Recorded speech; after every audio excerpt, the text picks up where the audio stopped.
भारत को खंड खंड करने को धमक देलानी बांग्लादेश।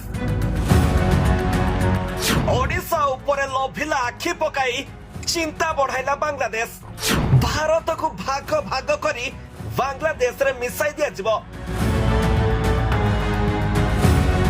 भारतर चिकेन नेक काटी देबु, 7 भौणी को अलग कर देबु।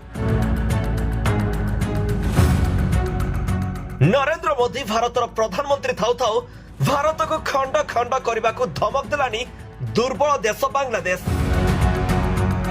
बीजेपी परी विश्वर सबुठारु शक्तिशाली दल शासन क्षमतार थाई मध्य दुर्बल बांग्लादेश भारत को भाग भाग करने को षड्यंत्र करुछि। पूर्वरु आम राज्य ओडिशा को बांग्लादेश नहीं जीव बोली धमक देउथला। आ एबे भारतर 7टी राज्य उपरे लभिला आखि पकाइछि बांग्लादेश।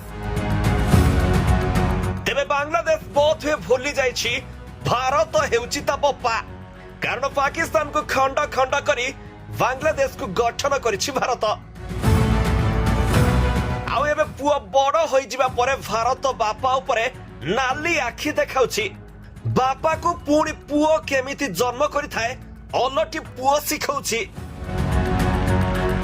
तेबे याहरी भितर दिन को दिन बिगुड़ुछि भारत बांग्लादेश संपर्क।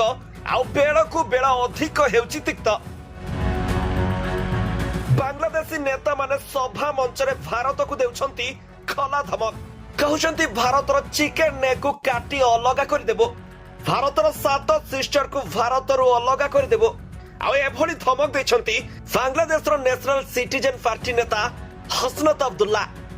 কাছে বাংলাদেশ আমরা তাদেরকে আশ্রয় প্রশ্রয় দিয়ে যে 7 সিস্টার রয়েছে সেটাকে বাংলাদেশ থেকে ভারত থেকে তাঙ্কর এই উত্তেজনামূলক ভাষণ भारत बांग्लादेश संपर्क को नहीं एक नुआ वितर्क सृष्टि करिछि। ढाकार केंद्रीय शहीद मिनार रे इनक्लाब मंच द्वारा आयोजित एक सर्वदलीय प्रतिवाद रैली को संबोधन करथबा बेले भारत को एभली धमक दैछंती अब्दुल्ला। भाषण रे कहिसंती जदि बांग्लादेश को भारत अस्थिर करने को चेष्टा करे तेबे परिस्थिति भयंकर हेबो। एहार आंचलिक परिणाम गंभीर हेबो। भारतर समग्र उत्तर पूर्व अंचल विच्छिन्न कर दिया जिवो बोली अब्दुल्ला धमक दैछंती। तेबे एठी प्रश्न उठुछि भारत कोन सतरे बांग्लादेश रे अस्थिरता सृष्टि करने को चेष्टा करुछि कि?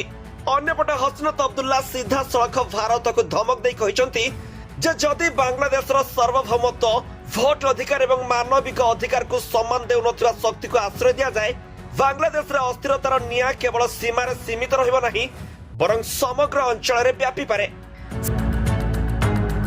से अभियोग करछंती देश रे अराजकता सृष्टि करिबा, निर्वाचन प्रक्रिया रे बाधा सृष्टि करिबा एवं आम प्रार्थी ऊपर आक्रमण करिबारे जे माने संपृक्त अछंती सेमानकु भारतर समर्थन रहिछि।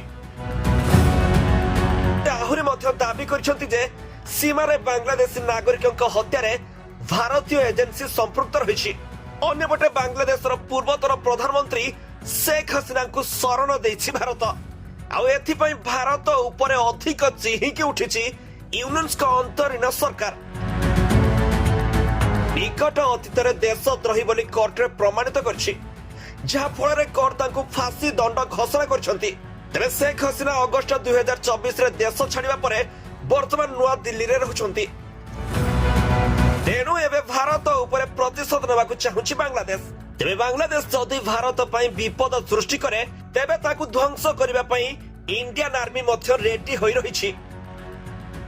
Bureau report G7 Odia.